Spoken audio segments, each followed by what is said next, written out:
El cine a menudo es un tema recurrente en este canal.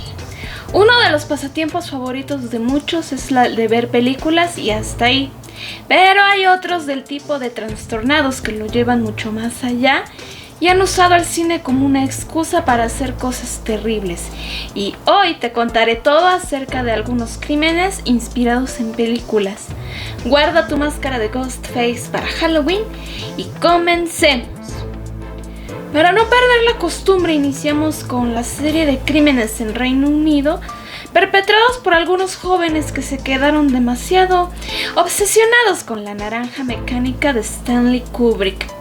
Vamos, cualquiera queda traumado con Kubrick. En mi caso, yo me obsesioné tanto con el póster de la película de Lolita, y más sabiendo que Kubrick fue quien retrató de primera mano a Sue Lyon con las gafas de corazones rojos, que por eso yo me compré unas idénticas. Dato curioso mío, mi accesorio favorito no es ni por Lana del Rey ni por Taylor Swift. No somos iguales, ¿eh? No se ofendan, ya, es una broma.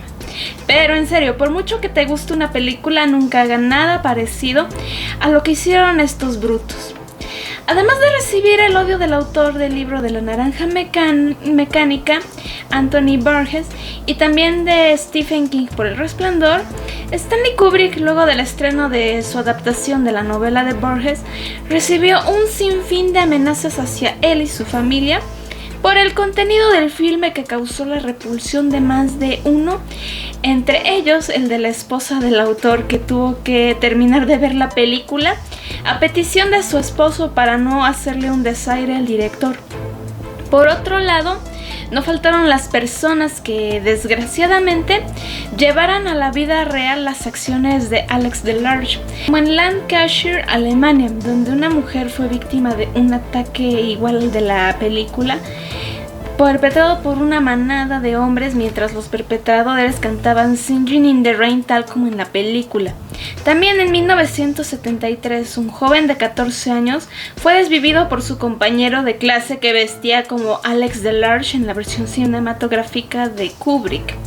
Por esta oleada de crímenes, el mismísimo Stanley Kubrick pidió a la productora retirar su película de exhibición en Reino Unido, ya que él sostenía no estar a favor de este tipo de actos y quiso evitar que su obra fuera una fuente de inspiración para cometer actos atroces. Así se hizo, y la película no estuvo disponible ahí hasta el año 2000.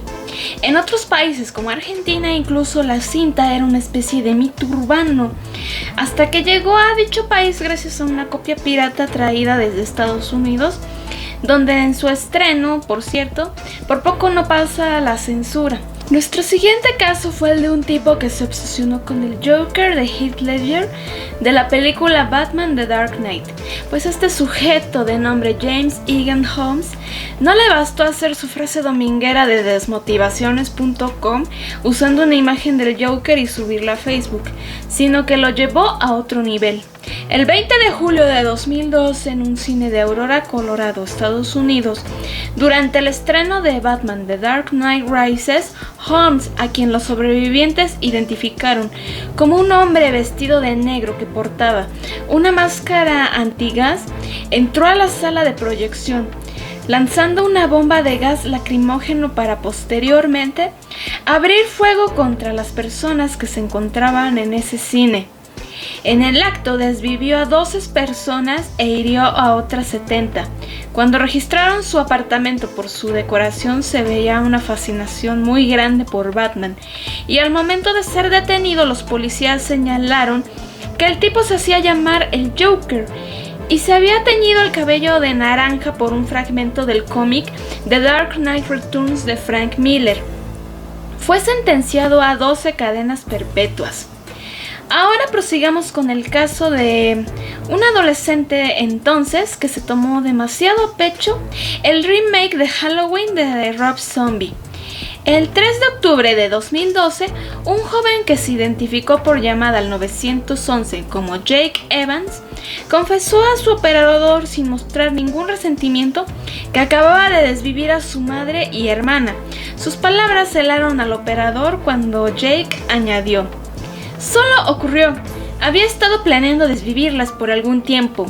Una vez detenido, dio más detalles sobre sus motivaciones para tal acto, en especial haber visto 3 veces el remake de Halloween del director de Rob Zombie.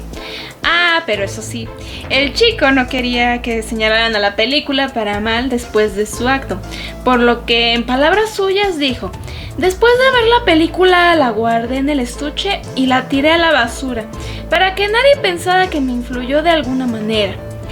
Muy considerado con el filme, pero no con su propia familia, porque admitió que su idea original también incluía desvivir a sus abuelos y sus otras hermanas. Aún después de esto, su familia restante y casi víctimas le otorgaron el perdón y pidieron al jurado no darle una sentencia tan estricta como la pena de muerte, de la que se salvó solo por haber sido menor de edad cuando cometió el crimen, ya que en el estado de Texas no aplica esta sentencia en tales circunstancias para un menor de edad. Vayamos ahora con personas que al parecer se sugestionaron mucho más de la cuenta por la película Matrix, protagonizada por el caballero Don Keanu Reeves. Aquí quiero añadir, por favor, si ustedes tienen la sospecha de vivir en una simulación, hagan el favor de salir de dudas pellizcándose a sí mismos y no hagan las barbaridades que hicieron estos personajes que a continuación relataré. En el año 2002, un hombre, Vadim Misilles, desvivió de forma brutal a su casera en el estado de San Francisco. En su declaración, dijo que había sido atrapado en una Matrix. Otro chico llamado Josh Cook fue detenido por desvivir a su padre y madre usando una gabardina igual a la de Keanu Reeves en la cinta, y al punto de casi creerse por completo el personaje de la película. También admitió comprarse un arma para luchar contra el mal. También una mujer llamada Tonda Lynn Ansley en Ohio abrió fuego contra una profesora universitaria hasta desvivirla. Ella lo llevó más lejos, alegando que un día, como en la película, se dio cuenta de que sus sueños no eran solo sueños, sino sucesos reales de los cuales querían convencerte que eran meras creaciones del inconsciente. Por esta ola de crímenes de personas que habían visto Matrix y se convencían de vivir en una simulación, se creó el término defensa Matrix para defender a las personas en cuanto a su firme convicción de vivir en una Matrix o simulación al momento de llevar sus actos delictivos. Una defensa de otro trastorno mental, pero bajo palabras mucho más elegantes a mi perspectiva. Bueno, ahora continuamos con un caso donde a primera vista ir a ver Entrevista con el vampiro, protagonizada entonces por Tom Cruise y Brad Pitt, sonaría como la cita ideal en pareja. Sin embargo, el 17 de noviembre de 1994, Liz Stellwagen fue a una proyección de este filme vampírico en compañía de su novio Daniel Sterling. En los reportes posteriores, ella declaró que a mitad de la noche despertó y descubrió a Daniel observándola. Acto seguido, él le dijo: "Te voy a desvivir y a beber tu líquido vital". Ella lo atribuyó a un mal chiste, pero cuando menos lo esperó, su pareja ya se encontraba atacándola con un arma punzocortante, con la que le propinó 17 heridas, de las cuales él empezó a beber su líquido vital como si se tratase del mismísimo Tom Cruise en frac y cabellera rubia. Lisa sobrevivió gracias a que amenazó a Daniel en el que él terminaría de por vida en la cárcel si ella fallecía en el acto, y vivió para recordar cómo Daniel succionaba de su líquido rojo. Las atrocidades inspiradas en las adaptaciones de los libros de Anne Rice no terminaron ahí. Verás, años más tarde, con la novedad del estreno de la que debió ser una secuela de Entrevista con el vampiro, pero esta vez sin Tom Cruise, la llamada Reina de los Condenados, protagonizada por la difunta cantante Alaya, a pesar de la mala recepción que tuvo en su momento, causó mucho impacto en Alan Menzies, quien vio la película más de 100 veces y, según él, el personaje de Akasha, la reina vampiro, se comunicó con él y le indicó que debía desvivir a alguien para convertirse en vampiro. Así que Alan desvivió a su amigo Thomas McKendrick y fue condenado a cadena perpetua, pero murió en el año 2004 en prisión. Si supiera que en el libro Akasha en realidad era partidaria de la misandría, que a excepción del Estado se proponía eliminar a todo hombre sobre la tierra para imponer un matriarcado. Así que no creo que quisiera que otro hombre se transformara en un vampiro. En fin, los buenos tiempos antes de que Anne Rice escribiera sus obras cristianas. En tiempos más modernos y siguiendo la moda de los vampiros de entonces, un adolescente de 13 años traumado con la saga de Crepúsculo en Iowa atacó al menos a 11 de sus compañeras de clases, a quienes les mordió desprevenidas. Una de ellas le contó a sus padres lo sucedido. El padre del niño, que quería brillar como Robert Pattinson, internó a su hijo en un centro de ayuda, pues reconoció que el chico tenía una gran obsesión por la saga vampírica protagonizada por Kristen Stewart. Continuando ahora con gente que llevó más allá su amor por una película que solo el tener un póster, sigue el turno de unas soberanas brutas que, aprovechándose de su situación, formaron su verdadero club de la pelea en una guardería. Conozcan a Erica Kenny, de 22 años, y a Shanice White, de 28. A pesar de quedar embelesadas con el filme protagonizado por Brad Pitt, no fueron tan valientes para agarrarse a puños entre ellas, y estas no tuvieron una mejor idea que aprovechar su trabajo en una guardería, donde ponían a pelear a los niños de entre 4 a 6 años entre ellos para grabarlos. En estas pseudoproducciones se pudo escuchar a las mujeres repetir en las mini peleas frases de la película del Club de la Pelea. Y como si su mini cerebro de chorlito no llegara a más, fueron descubiertas porque estas tipas subían las peleas a la red social de Snapchat. Cínicamente, ya en jurado, se declararon no culpables y fueron condenadas a 3 años de libertad condicional, aunque yo le había añadido una pelea hasta el knockout entre estas dos torpes. A ver si mucho amor por las peleas. Otro tipo de caso que, si bien no tocaron a su víctima, fue el caso de 2 chicas que trataron de gastarle en apariencia una broma a una mujer mayor, inspiradas en la película Saw. Las chicas llamaron por teléfono con un tono similar al de Jigsaw.